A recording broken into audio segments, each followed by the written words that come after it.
မြုပ်သူမြုပ်သားအရောက်စီတိုင်းပေါ်မှာတက်ရောက်ဖို့ဦးစွာဆုတောင်းကောင်းကြီးပေးပါတယ်ကျွန်တော်တို့ညီကိုဒီကနေ့ခရစ်စမတ်တခြင်းဆိုခြင်းနဲ့ခရစ်စမတ်တစ်ပေါ်လာဖို့အကြောင်းကိုအနည်းငယ်မိတ်ဆွေတို့အတွက်ယူလာပါတယ်မိတ်ဆွေခရစ်စမတ်လို့ပြောရင်ကျွန်တော်တို့နော်တစ်နှစ်တစ်ချိန်အမြဲတမ်းချမ်းအေးလာတဲ့ဒီဇင်ဘာဆိုလို့ကျွန်တော်မြုပ်တိုင်းနေရာတိုင်းမှာမီးရောင်စုံနဲ့တကယ်ပဲစစ်စီကားကားနဲ့ကျွန်တော်တို့ကြိုဆိုကြတာဖြစ်ပါတယ်အဲဒီကြိုဆိုကြတဲ့ပုဂ္ဂိုလ်ကဘာတူလဲဆိုတဲ့အကြောင်းကိုအနည်းငယ်ကျွန်တော်မြစ်တာနဲ့ဝင်ငါပေးခြင်းပါတယ်မိတ်ဆွေဟုတ်ပြီတည်င်းကောင်းလို့ပြောရင်တည်င်းကောင်းရဲ့ဆန့်ကျင်ဘက်တည်င်းဆိုးကိုကျွန်တော်ဦးစွာပြောခြင်းပါတယ်မိတ်ဆွေကျွန်တော်တို့နော်လူသားတွေဟာအိုရတယ်နာရတယ်တေရတယ်တေပြီးရင်တော့နောက်ဘဝရှိပါတယ်နောက်တမလို့မှာမရှိတယ်လေဆိုကျွန်တော်တို့နော်ကောင်းရတဲ့ကျွန်တော်တို့နော်အပင်ငရင်ဆိုပြီးတော့နှစ်မျိုးရှိပါတယ်မိတ်ဆွေကျွန်တော်တို့နော်အဲ့ဒီကျွန်တော်တို့ဘာကြောင့်လူသားတွေကအပင်ငရင်ကိုကြောက်ရတာလဲနော်ဆိုလို့ရှိရင်တော့ကျွန်တော်တို့လူသားတွေမှာအဖြစ်ရှိလို့ဖြစ်ပါတယ်အဲ့ဒီအဖြစ်ကဘယ်ကနေအစာပြုတာလဲဆိုလို့ရှိရင်ကဘာဦးလူလီမယားဖြစ်တဲ့အာဒာနဲ့ဧဝကနေအစာပြုတာဖြစ်ပါတယ်မိတ်ဆွေနော်အဲ့ဒီအာဒာနဲ့ဧဝကကဘာဦးလူလီမယားဖြစ်တဲ့အာဒာနဲ့ဧဝကဖယားကကောင်းမကောင်းတိကျွညာအပြင်ရဲ့အတီးကိုမစားနဲ့လို့မှာထားတယ်ဒါပေမဲ့တစ်ဖက်မှာစာတန်ကစားပါလို့မှာထားတယ်နော်စာတန်ရဲ့စကားကိုနားထောင်ပြီးတော့စားလိုက်တဲ့အချိန်ကလည်းစားပြီးကျွန်တော်တို့နော်လူသားတွေဟာအိုရတယ်နာရတယ်တေးရတယ်အဲ့ဒီအတွက်နဲ့ကျမ်းစကားကဘာပြောတယ်လဲဆိုရင်အဖြစ်တရားတွေတယောက်သောသူအဖြစ်ဤလောကသို့ဝင်၍အဖြစ်တရားတွေတေးခြင်းတရားဝင်နေတဲ့အညီလူအပေါင်းတို့တွေအဖြစ်ရှိသောကြောင့်တေးခြင်းသို့ရောက်ရကြ၏လို့ပြောပါတယ်ကျွန်တော်တို့နော်လူဟာအိုရတယ်နာရတယ်တေးရတယ်ဘာကြောင့်အိုရနာရတေးရတာလဲဆိုရင်အဖြစ်ကြောင့်ဖြစ်ပါတယ်မိတ်ဆွေ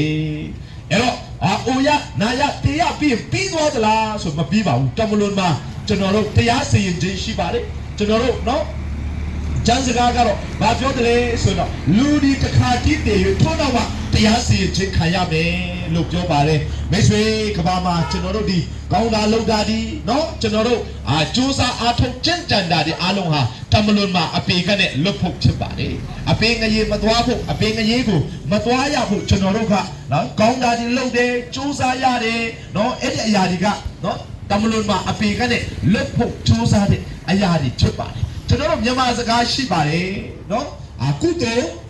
တပိငရေကတပိတ်တာနော်ကျွန်တော်တို့ဘလောက်ပဲလှုပ်ဘလောက်ပဲလှုပ်ကျွန်တော်တို့ဟာကျွန်တော်တို့လူအနေနဲ့အဖြစ်သားဖြစ်တဲ့လူအနေနဲ့စူးစမ်းအားထုတ်တဲ့အရာတွေဟာစင်တင်နေတာကိုစိတ်တရေနဲ့ဖုံးတယ်လို့ဖြစ်တဲ့အတွက်ကြောင့်မလို့ကျွန်တော်တို့ကုသိုလ်ကျွန်တော်တို့လုပ်တဲ့ကုသိုလ်တွေဟာတမလို့မှာကောင်းရာရောက်ဖို့လုံလောက်တဲ့အရာလုံလောက်တဲ့နော်ကုသိုလ်တပိငရေတပိတ်တာကျွန်တော်တို့အခုခေတ်မှာဆိုကျွန်တော်တို့နော်စီးပွားရေးလူမှုရေးအခြေအနေအမျိုးစုံမှာမို့တာမပါရင်လင်္ကာမချောတော့ဘူးအရင်တုန်းကကြတော့နော်ကျွန်တော်တို့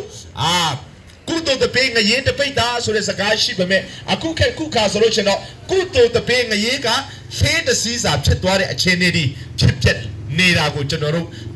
တွေ့ရတယ်မိတ်ဆွေအဲ့ဒီအခြေအနေနဲ့ကျွန်တော်တို့ဟာနောက်တမလွန်မှာကောင်းရာဒုက္ခချမ်းသာမှုကိုတွားဖို့ဘလို့မှမဖြစ်နိုင်ဘူးဆိုတာကိုမိတ်ဆွေကျွန်တော်တို့နော်အတိပဲဖြစ်ပါတယ်ကောင်းတာလုပ်ရင်ခံစားချက်ကောင်းတယ်ခံစားချက်ကောင်းတော့ကောင်းရာရောက်မယ်လို့ခံစားလာတယ်မကောင်းတာလုပ်တော့ခံစားချက်ကမကောင်းဘူးခံစားချက်မကောင်းတော့မကောင်းတဲ့နေရာရောက်မယ်လို့ခံစားတာအဲ့ဒီအရာကဘာလဲဆိုတော့ကိုယ့်ရဲ့လှုပ်ဆောင်မှုကိုယ့်ရဲ့အားထုတ်မှုအပေါ်မှာခံစားချက်ဖြစ်ပါတယ်မိတ်ဆွေကျွန်တော်တို့အဖြစ်သားတွေလုပ်တဲ့ကျွန်တော်တို့နော်စူးစမ်းအားထုတ်မှုကိုဖယားသခင်စီမှာထာဝရဒုက္ခချမ်းသာပုံဖယားရှိတဲ့နိုင်ငံကိုရောက်ဖို့အတွက်ကျွန်တော်တို့လုပ်တဲ့ကုသိုလ်ကောင်းမှုကစံချိန်မမီတဲ့အခါမှာလွန်ခဲ့တဲ့နှစ်ပေါင်း2000ကျော်ကယေရှုခရစ်တော်ဟာနေရောင်အထက်ကနဲ့လူဇာတိကိုခံယူတာဖြစ်ပါတယ်။အဲဒီနေရောင်အထက်ကဖန်ဆင်းရှင်ဘုရားဟာလောကမှာရှိတဲ့လူသားတွေကိုကယ်တင်ဖို့အတွက်အပင်ငရေမသွားစေချင်တဲ့အတွက်ကြောင့်မလို့နေရောင်အထက်ကဖန်ဆင်းရှင်ဟာလူဇာတိခံယူတာပဲဖြစ်ပါတယ်။ဘုရားစိတ်တို့ရေကြီးတော့မယ်ပြေးတော့လို့ဘုရားစိတ်ဒီကိုစကားပြောချင်နေဆိုရင်ကိုယ်တိုင်ကဘုရားစိတ်ဖြစ်မှရပါမယ်။အဲဒီလိုပဲ ဖန်ဆင်းရှင်ဖယားဟာလူစားတိလွန်ခဲ့တဲ့နှစ်ပေါင်း2000ကျော်ကဒီချိန်ဒီခါသမယမှာတင်တဲ့ကျွန်ုပ်ကိုကေတင်ဖို့လောကကိုကြွလာပါတယ်အဲ့ဒီယေရှုခရစ်တော်ဖယားဟာတချို့သောသူတွေကအနောက်တိုင်းရဲ့ဖယားခရိယန်တွေရဲ့ဖယားလို့ပြောကြပါတယ်ယေရှုလို့ပြောလိုက်ရင်ယေရှုရဲ့အဓိပ္ပာယ်ကမိမိလူတို့ကိုအပြစ်မှကေချွတ်မိသူလို့အဓိပ္ပာယ်ရပါတယ်ကျွန်တော်တို့တင်တဲ့ကျွန်တော်ရဲ့ဝတ်ကြွေးကန်ကြွေးအာကုတူကြွေးအားလုံးကိုစပ်ပေးဖို့နော်လောကကိုကြွလာတဲ့ဖယားဖြစ်ပါတယ်အဲ့ဒီယေရှုခရစ်တော်ဘုရားဟာလောကမှာလာတဲ့အခါမှာတရားတွေအများကြီးပေးတယ်နမိတ်လက္ခဏာတွေပြတယ်တေးတဲ့လူကိုလည်းရှင်ပြန်ထမြောက်စေတယ်ပင်လယ်နဲ့မုန်တိုင်းကိုလည်းယေရှုခရစ်တော်ဘုရားကဆုံးမတယ်ဒါပေမဲ့သူလောကကိုအဓိကကြွလာရတဲ့အကြောင်းရင်းဟာအဲ့ဒီအတွက်လားဆိုရင်တော့လုံးဝမဟုတ်ပါဘူးမိတ်ဆွေ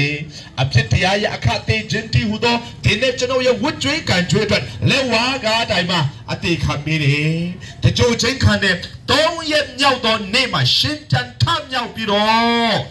ထောင်ရအသက်ရှင်တဲ့ဖယားဖြစ်ပါတယ်မိတ်ဆွေအဲ့ဒီယေရှုခရစ်တော်ဘုရားကဘာပြောလဲဆိုတော့တင်တဲ့ကျွန်ုပ်ရဲ့တလောကလုံးရဲ့အဖြစ်ကြွေးတွေကိုငါဆက်ခဲ့ပြီးပြီ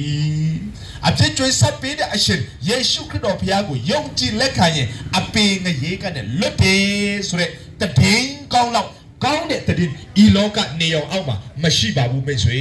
အခုကျွန်တော်ပြောတဲ့ယေရှုခရစ်တော်ဘုရားဟာခေါ်ရင်ထူးတဲ့ဘုရားဖြစ်တယ်။ထာဝရအသက်ရှင်တဲ့ဘုရားဖြစ်တဲ့အတွက်ကြောင့်မလို့မိတ်ဆွေအချိန်နဲ့အနည်းမြင့်တက်ကြဂျုံတွေ့ရတဲ့အချိန်မှာအဲ့ဒီယေရှုခရစ်တော်ဘုရားကိုခေါ်ကြည့်ပါခေါ်ရင်ထူးတာဖြစ်တဲ့အတွက်ကြောင့်မိတ်ဆွေယေရှုခရစ်တော်ဘုရားဟာယခုဘဝတမလွန်ဘဝအတွက်မိတ်ဆွေတို့အာမခံချက်ပေးနိုင်တဲ့ဘုရားဖြစ်တယ်ဆိုတဲ့အကြောင်းကိုအနည်းငယ်မြတ်တာနဲ့ဝင်ခပေးပါတယ်။အရောက်စီတိုင်းပေါ်မှာဘုရားကောင်းချီးပေးပါစေ။အခုချိန်မှာညီငယ်လေးတွေကတခြင်း